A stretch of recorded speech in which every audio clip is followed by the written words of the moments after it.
I was happy. I was real happy. I am not going to be pressured into getting married.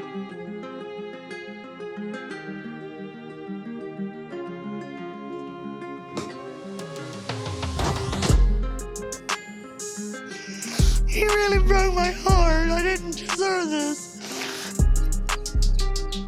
I'm done.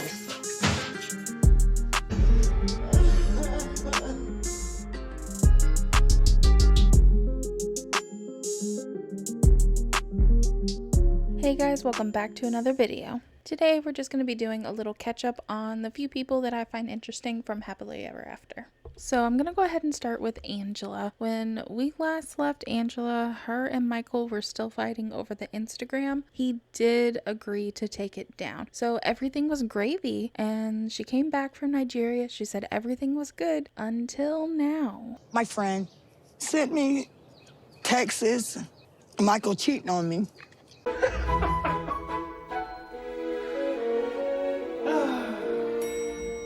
mean, do any of us really feel bad? No. Okay, I mean, I feel a little bad. Like, he broke my heart. Like, he really broke my heart. Okay, so she is 31 years old. They've been talking for around 2 months, which is around the same amount of time that him and Angela have been fighting so much, before she went to Nigeria. So Angela's friend sent her some text messages and a voicemail from him, and it's definitely him, so this is true. I'm not too sure where she got it though. I'm thinking that the girl may have sent it to her, because if you look in these text messages, like, it's just him texting her, unless she went and deleted her text messages. But it just looks like he's just texting her, and she might be pissed too. Maybe it sounds like he may have lied to her too. Money coming to your side. Money. I will let you know, okay? I'll call you, please. I love you and I miss you. Oh, shit. Yeah, Michael, there's really no getting around this one. You done fucked up, sir. Say goodbye to America.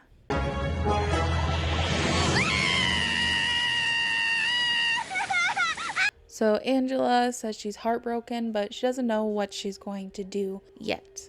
But the big question is, has Michael been scamming her this entire time and he's just now getting caught? Or is this something that just happened? He just happened to meet someone that he really liked. But it does seem like he was trying to stay with Angela to get money to give to her. That's what it's seeming like right now. Okay, so I'm going to move on to Big Ed and Liz now. So the last video I'm pretty sure I made on them was after their engagement party, when it looked like things were over again. Again and again and again But oh my god, who could have predicted that they got back together again? and again. And they keep saying they're doing better than ever.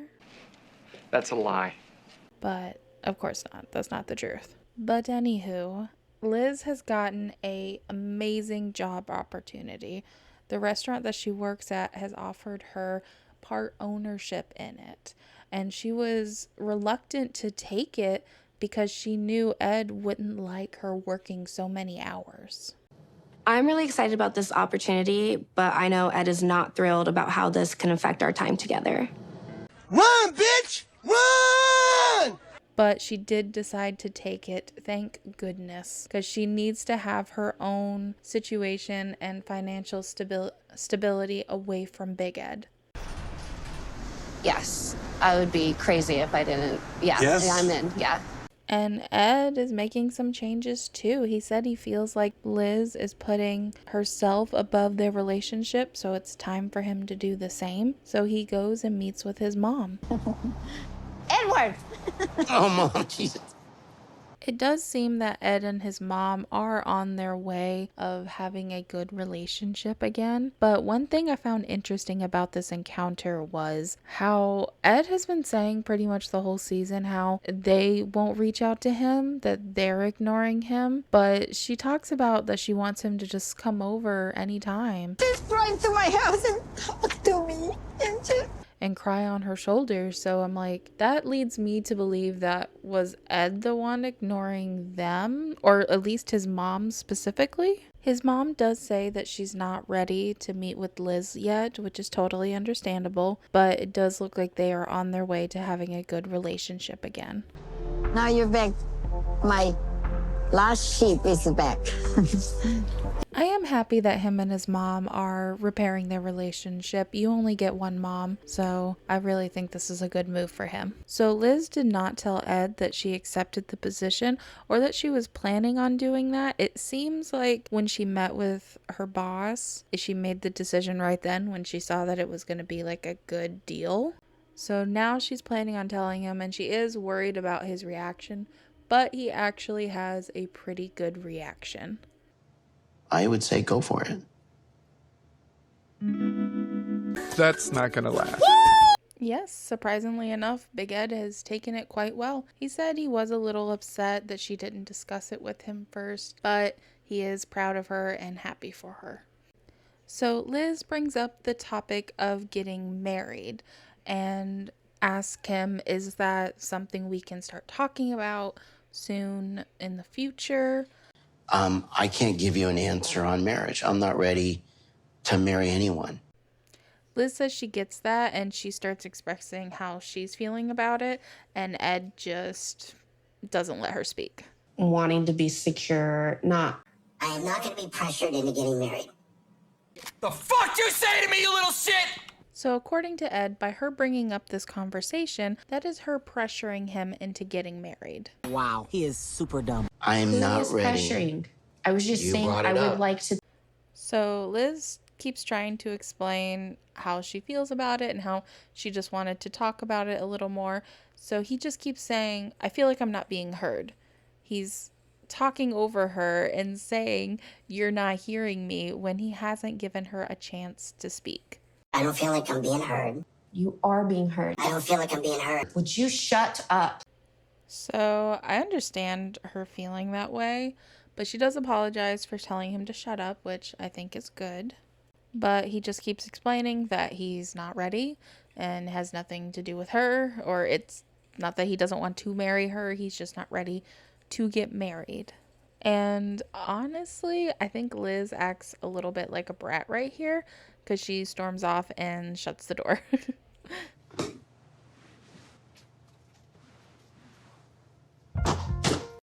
You know, one thing I noticed about this encounter is when they sat down, they both had a drink. She had wine and it looked like he had a beer, I guess. But they said, both of them, most of their problems and their fights happen when they drink. Yet they sit down to have a serious conversation and both get drinks. I mean, clearly neither one of them is drunk, but still, like, you think you would guys learn at this point that maybe you guys can't consume alcohol together. I don't deserve the drama anymore. I don't deserve the heartbreak. I don't deserve it anymore. This encounter will probably result in another breakup, just like all the rest have. One thing that I want to talk about the both of them, and has been bugging me this entire season, and it's a little thing, and I really want to know if y'all have noticed this too. How much they blink. What? Both of them. Now, I don't think Liz blinked as much as Ed does, because Ed does this thing and it drives me insane watching him do this. I don't know why it does, but it does.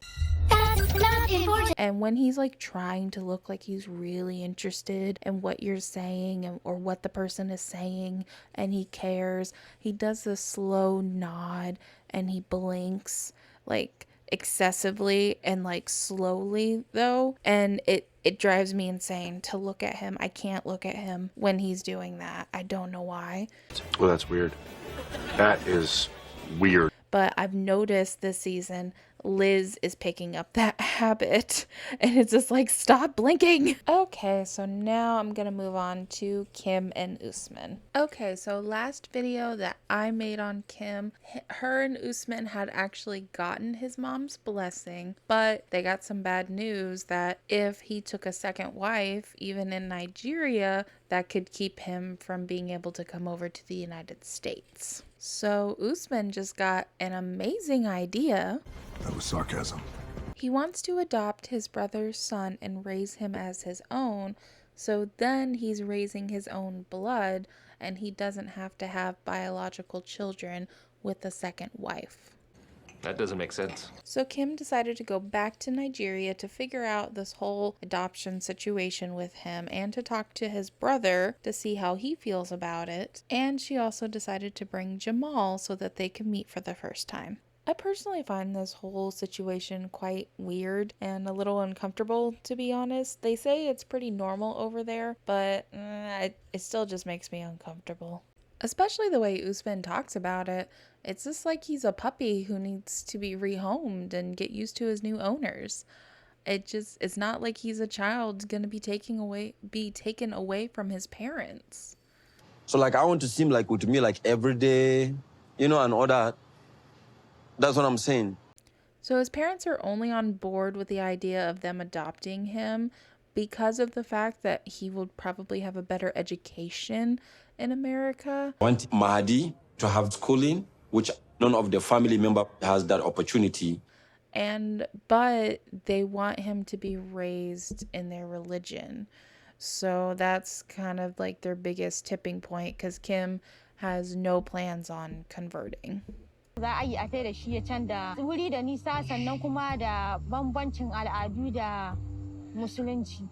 Anyway, all of this basically becomes a moot point because after Jamal leaves to go back to the States, it's just Kim and Usman. They get into a big fight.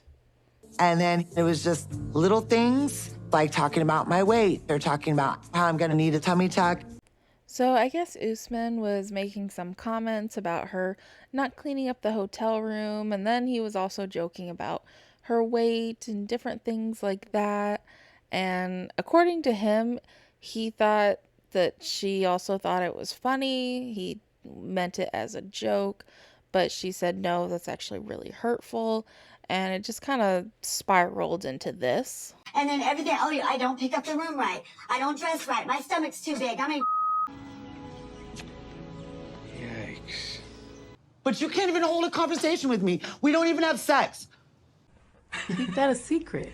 So Kim has gotten herself pretty worked up and she keeps talking about all that she's sacrificed for this relationship. And Usman gets pretty upset, which I do agree with him because she's an adult. She's made these choices to do all of this, to travel to Nigeria, to let him have the second wife, to now let him to adopt this child. She's made all these choices. Now, Usman's kind of trying to act like he's sacrificing more to be with her. I wouldn't really say that, but I just don't think it's really fair for her to, anytime they have a disagreement, put that over his head. To me, that's not fair. Like, you're an adult. You've made these choices too.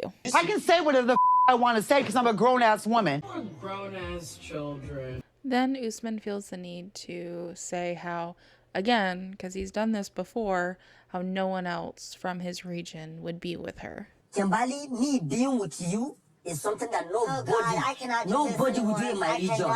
Which again is super uncalled for. Both of them just keep doing, I'm sacrificing this, well, I'm sacrificing that, and it's back and forth, and it'll never end. I'm done here. So Kim taking off her ring and storming out just seems to really signal to Usman that this is done and he can't do this anymore. I think we'll never have peace, me and Kimberly. That's the fact, Jack! That's the fact, Jack! And that is going to be better and better and better than me. I'll help you with prayer for that.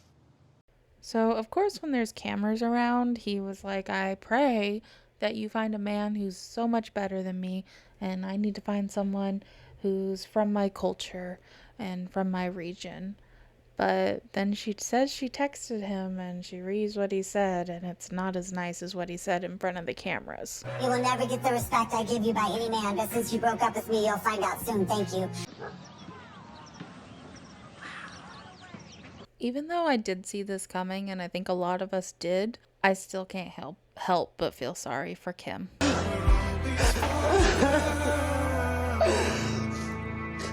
I don't think Kim is a bad person. I think she just thought her fantasy was coming true, and now she's realizing it's not happily ever after, and I can't help but feel bad for her. Forget about happily ever after. It doesn't exist.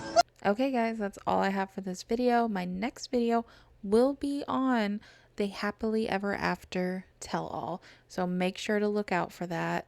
And if you like this video, hit the like button, and if you want to see more like this video, consider hitting the subscribe button. I'll catch y'all in the next one. Bye. In case I don't see ya, good afternoon, good evening, and good night.